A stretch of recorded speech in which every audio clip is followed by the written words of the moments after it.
A lot of the investors who are watching this, we have some new investors, some experienced investors. There are a lot of investors who have run out of capital but want to keep growing. What are some ideas you have for that? One of the most common frustrations for real estate investors that are active is they quickly run out of their own time, money, and credit. And so now they've got to figure out a way to go bigger. And the answer to that, the easy answer to that is syndication. A lot of people who start out real estate investing, they go to work, they work a job, they save money, they pay their taxes, they save money, live frugally, and then they take their savings and they buy a property, and then if they add value to the property, build it up, pull money out, and keep expanding. And that's a great way to get wealthy. It just takes a long time.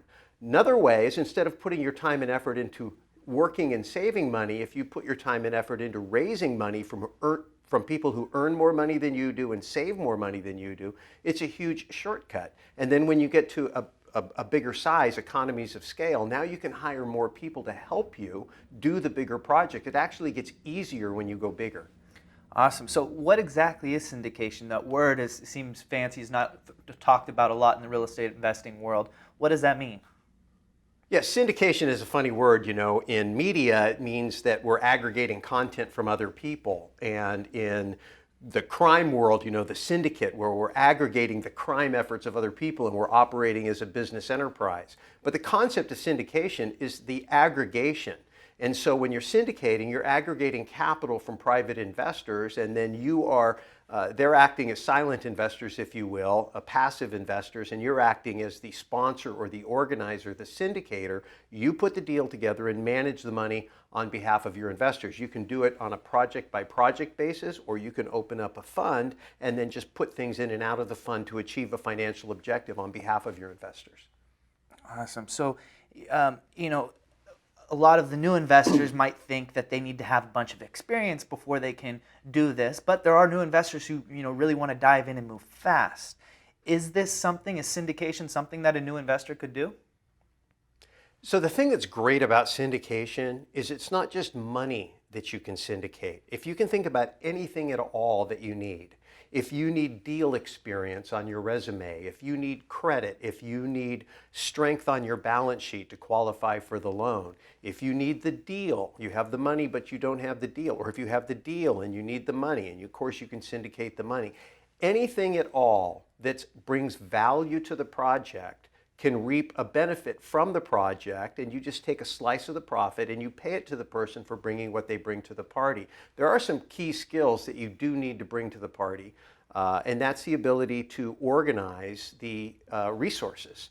If you have the ability to organize, if you're a good project manager, if you're a good salesperson and you can communicate and bring people in, of course, if you have good experience in one segment of real estate, some of those skills can translate over into a different segment. But you can hire consultants, you can hire people to come in who can provide some of the technical expertise. You really are going from being an investor to being a business owner, an entrepreneur, a manager. And if you have those skills, then everything else you bring, you can syndicate everything else that you need.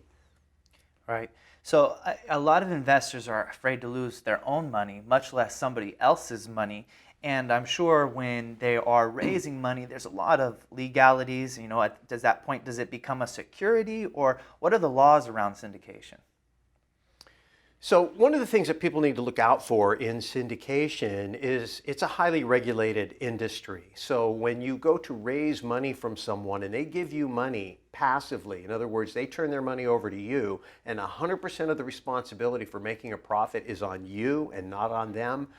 Most attorneys, I think, and I'm not an attorney, but most attorneys, I think, would tell you that that's a security. Whatever the structure is interesting, but it's really a matter of control. When someone turns their money over to someone to manage for them, and they've given up control, then that's a security. Now, it doesn't have to be a registered security, a publicly traded security like a stock or bond that you might see on a stock exchange. You can do what's called private placements, but you want to work with an experienced syndication attorney who can help you prepare the proper legal documents. And the other thing you need to be aware of is that when you go out to look for investors, there are certain restrictions as far as advertising, and there are exemptions to those rules which you can operate in. And fortunately today we live in a system, at least in the United States, where it's more open for us to be able to go advertise for what we call accredited investors.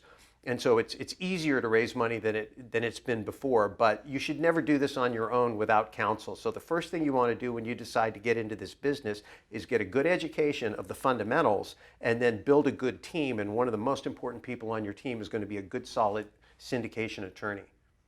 Awesome. Well, it kind of led into my next question. And, for someone who's wanted to get started in syndication, what would be maybe their first one, two, or three steps? If someone wants to get started in syndication, there's a couple of things. One is there's books you can read, podcasts you can listen to. We've done several radio shows on the topic of syndication. If you go to realestateguysradio.com and just put in syndication on the search button, a lot of stuff will come up. There are books that you can read on it, and that can be interesting. We put on a 2-day workshop called The Secrets of Successful Syndication, which is really just a primer on what syndication is and all of the different things you have to consider. But really, ultimately, if you can get close to somebody that's active in the business, if you can go to work at a syndication company, if you choose to be a passive investor with a syndicator, but make the agreement that, hey, I want to be able to be a little bit more involved. I just want to write the check and walk away. If there's meetings, if there's information, if you're going to do any aspects of the business that I can be a part of and see what's going on, that's a way to learn. You learn everything in life really best when you have a mentor, somebody that is doing it. And so to me, that's the best way. A little bit of classroom education and a whole lot of real world education with someone that knows what they're doing. Awesome. Well, thank you very much.